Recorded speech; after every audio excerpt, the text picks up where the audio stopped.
Сәлем бердік баршаларыңызға, қалайсыздар, амансыздар ма? Сіздердің қамдарыңызды ойлап, бүгін бір пирог пісіріп көрсетейін деп жатырмын. Үйдегі бар өнімдермен сол пирог жасап көрсеңіздер болады.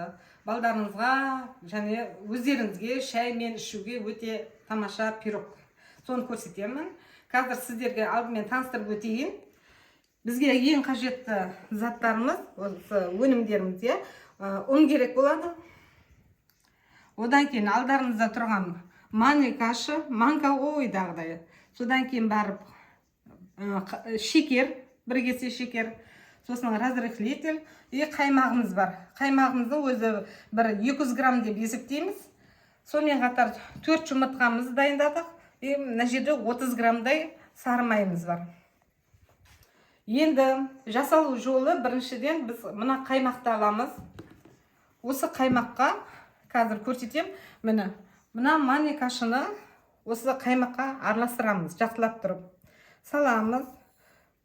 Көрдіңіздер ғой.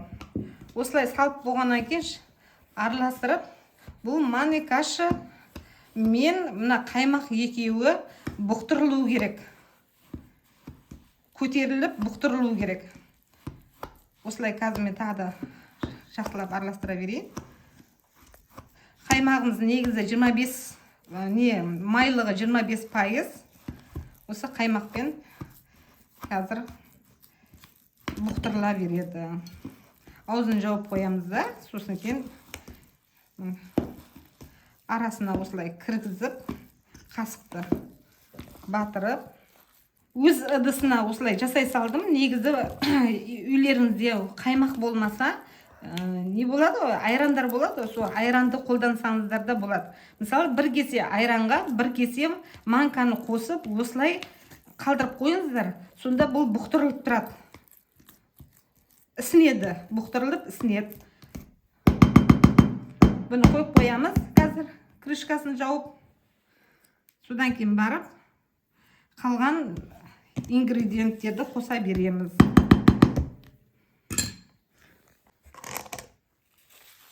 Ендігі кезек жұмыртқа, 4 жұмыртқамызды дайындап қойдым, өздеріңіз көрдіңіздер. Енді осы 4 жұмыртқаны қазір ыдысқа жарып саладым. Одан кейін мен жұмыртқаның айтып келе жатырмын. Үнемі жұмыртқа үй температурасында болу керек, жылы болу керек. Сосын бірінші категория болу керек. Қазір одан кейін барып қантымызды қосамыз. Сосын миксерлейтін боламыз. Ал, бісміллә.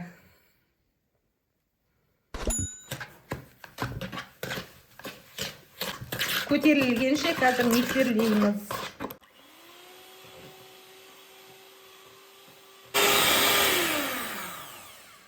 Міне әбден көтеріп, қанты ерігенше көтердік.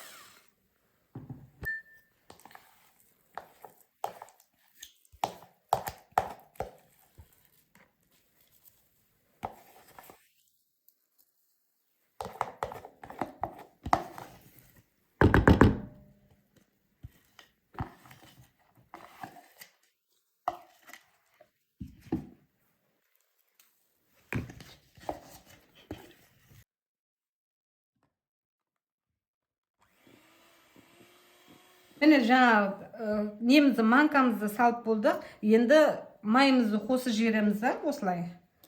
Содан кейін барып, үстіне ұнымызды салып, тағы да миксерлейтін боламыз. 30 грамм май болды.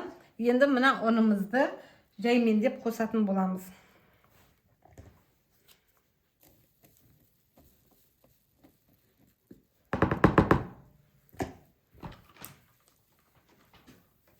Негізі дүкеннен енді үнемі сатып ала бермейміз, үйдегі бар затпен осылай жасап пісіріп жесеңіздер дәмді болады. Содан кейін тағы да ұнымызды қосамыз.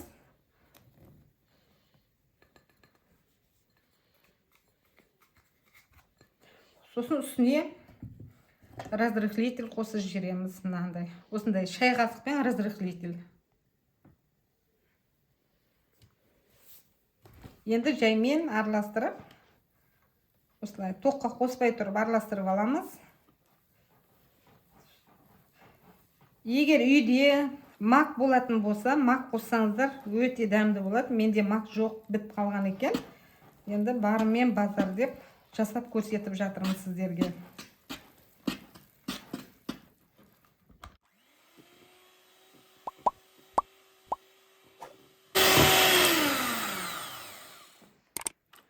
Міне дайын болды. Енді пісіруге жібереміз. Мен чудо печкамды дайындап қойдым. Ішіне пергаментный қағазымды төсеп, майлап дайындап қойдым. Көрініп тұрған шығар сіздерге. Енді осыны құямыз қазір. Бисмилля.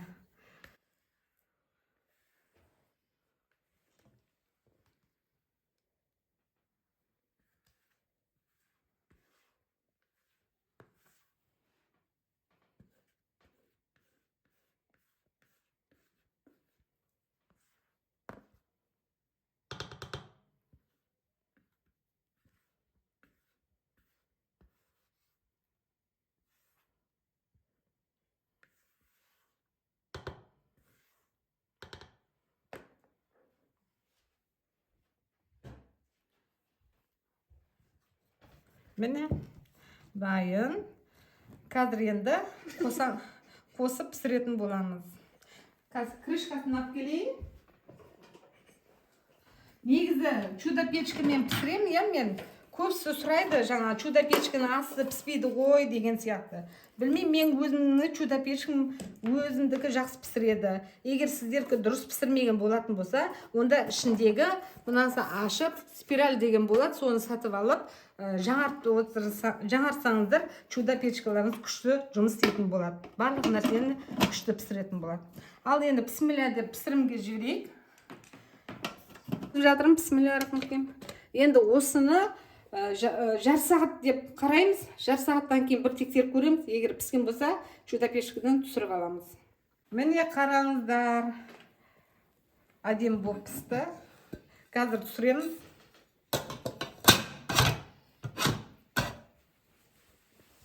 Ой, бұны түсіруде бір не ғой.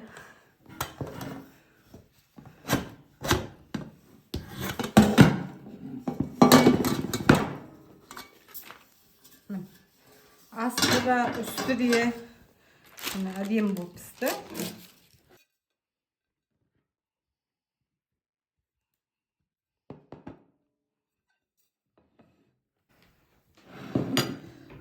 Жаңа түсірілді. Қатты ысық болып тұр. Енді бисмилля. Бұрқырап тұрған шығар уже.